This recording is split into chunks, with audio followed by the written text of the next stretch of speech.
आज आम देखा ना धातुटी कौन कर अम्ल सह प्रतिक्रिया कर धातु अम्ल सह प्रतिक्रिया कले कौन दब उत्पाद कौन परिणत हम ता आज आम डिस्कसन करवा देखा ना कौन जिते गोटे धातु कौन कर ना गोटे अम्ल सह प्रतिक्रिया कर गोटे धातुटे आसो आ गोटे अम्लटे आसो एम भितर कौन हे परस्पर प्रतिक्रिया करेंगे कौन दब ना लवण दब आ गोटे देख मन रख ना हाइड्रोजेन गैस दब है लवण आउ हाइड्रोजेन ए दुईटा जिनस दब ताने आम गोटे धातु नवा प्रथम गोटे धातु नवा मन कर गोटे धातु ना किए ना सोडियम गोटे धातु सहित नवा गोटे अम्ल किए ना HCl बा हाइड्रोक्लोरिक एसिड एबे कुह कौन दब धातु लवण दब ताने NaCl युक्त हाइड्रोजेन H2 एटा को आम समीकरण समतुल्य कले कौन हो 2Na युक्त 2HCl gives NaCl 2NaCl युक्त H2 ताने एटा दब जानि पाइले ताने गोटे धातु जतो बेले गोटे अम्ल सह प्रतिक्रिया करिवो ताने गोटे लवण आ गोटे कोन दब हाइड्रोजन दब सेहि बेला जदि धातु आसीबो किए ना Na युक्त H2SO4 सहित कला ताने कोन दब ताने NaSO4 सोडियम सल्फेट एटा युक्त H2 दे दब किछ असुविधा अछि आराम सोडियम जत सल्फ्यूरिक एसिड सहित रिएक्शन करिवो सेतबेले सोडियम सल्फेट आ हाइड्रोजन दब जानि पाइले ताने धातु अम्ल सह प्रतिक्रिया करने लवण आ हाइड्रोजन गैस दब एबे कथा आसिला कोन जदि HNO3 नाइट्रिक एसिड एटा गोटे कोन अम्ल ना एटा अम्ल ना एबे अम्ल जदि नाइट्रिक एसिड जदि धातु सह प्रतिक्रिया करिवो कोन दब ना हाइड्रोजन दब नाही हला जदि एबे लिखिबा कोन एटा लिखौची एटा जानि पाइले ना थाउ एटा थाउ हम तळु लिखिबा एबे कोन कहला जदि गोटे धातु कोन करिवो ना HNO3 बा नाइट्रिक एसिड सहित रिएक्शन करिवो ताहाने कोन दब ना गोटे लवण दब आउ कोन दब एठी मन रख एटा कोन दब लवण आउ NO2 आउ NO2 दब बा N2O दब युक्त H2O दब मन रख काहे की एठी आम नियम अनुसार लवण आउ हाइड्रोजन गैस दबा कथा जतबेले धातु अम्ल सह प्रतिक्रिया करियो किंतु धातु जतबेले HNO3 सहित रिएक्शन करियो सेतबेले हाइड्रोजन गैस दबनी दब कोन ना नाइट्रोजन रो ऑक्साइड दब आउ कोन दब ना जल दब एटा मन रख नाइट्रोजन ऑक्साइड गुडा कहबाने नाइट्रोजन ऑक्साइड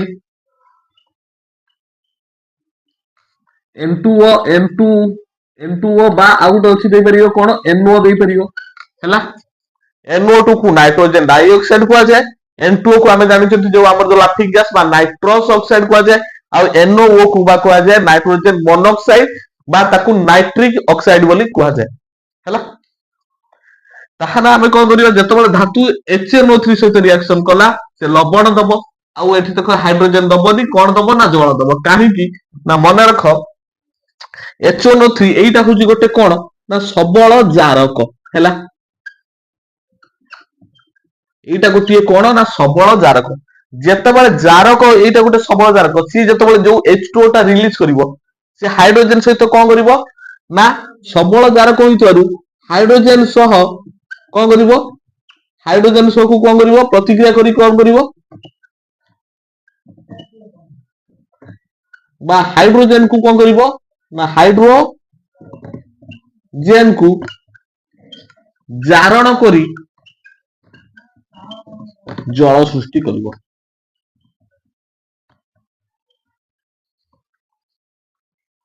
हैला एटा मन रख जे हाइड्रोजन ता कोन करिवो ना जारण करी जल सृष्टि करिवो एटा गोटे सबल जारक जो रिलीज करिवो अम्ल सहित जतबेले कोन हो धातु रिएक्शन करिवो हाइड्रोजन रिलीज करिवो से हाइड्रोजन को कोन करिवो ना जारण करिवो ता देरे ऑक्सीजन लगै दे कि कोन करिवो जल करिवो बुझि पाइले तर हाइड्रोजन को जारण करिवा माने हाइड्रोजन को हराइबो एवं ऑक्सीजन को कोन करिवो लगैबो ताकू जारण प्रक्रिया कहजे रिमूवल ऑफ हाइड्रोजन और एडिशन ऑफ ऑक्सीजन बा हाइड्रोजन को हराइबा ऑक्सीजन को ग्रहण करिबा गोटिए जारण प्रक्रिया हैला ताहाने सेही जारण प्रक्रिया रे कोन करियो ना HNO3 ता कोन करिवो ना जल सृष्टि करि दबो एई जल को सृष्टि कर दबो एवं ता पाखरे कोन रहि जिवो ନା ନାଇଟ୍ରୋଜେନ ର ଅକ୍ସାଇଡ ଗୁଡାକ ତିଆରି କରିବ।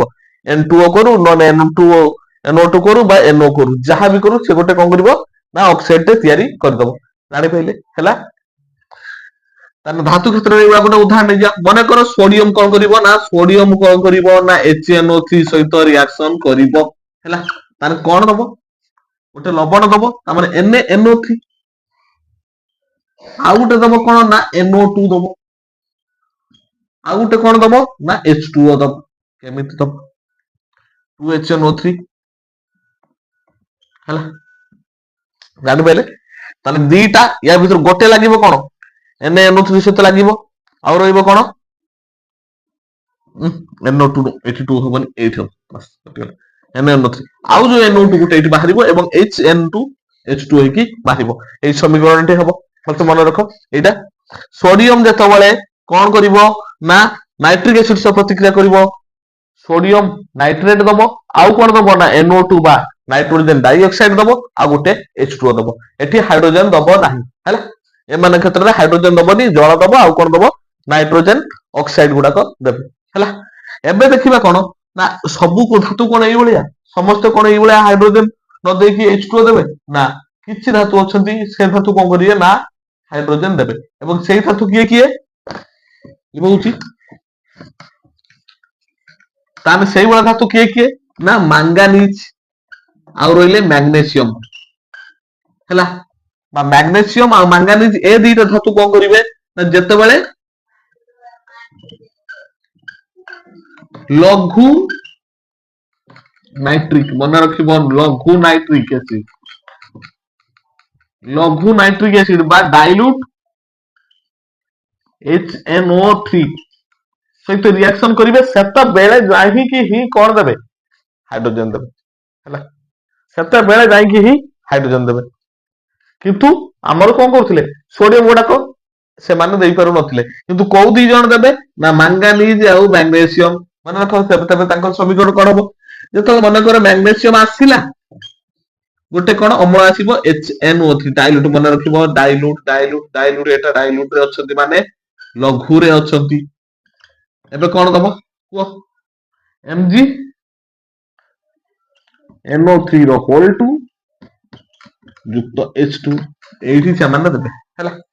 ଏଇଠି ସେମାନେ H2 ଦେବେ ମ୍ୟାଗ୍ନେସିୟମ ଦେଇପାରିବ ମାଙ୍ଗାନିଜ ଦେଇପାରିବ ହେଲା। ବୁଝିପାରିଲେ ତାପରେ ଯିବା ଆମେ କଣ କରିବା ନା HNO3 ର ଏଇଭଳିଆ ରିଆକ୍ସନ ହବ ଧାତୁ ଅମ୍ଳ ସହ।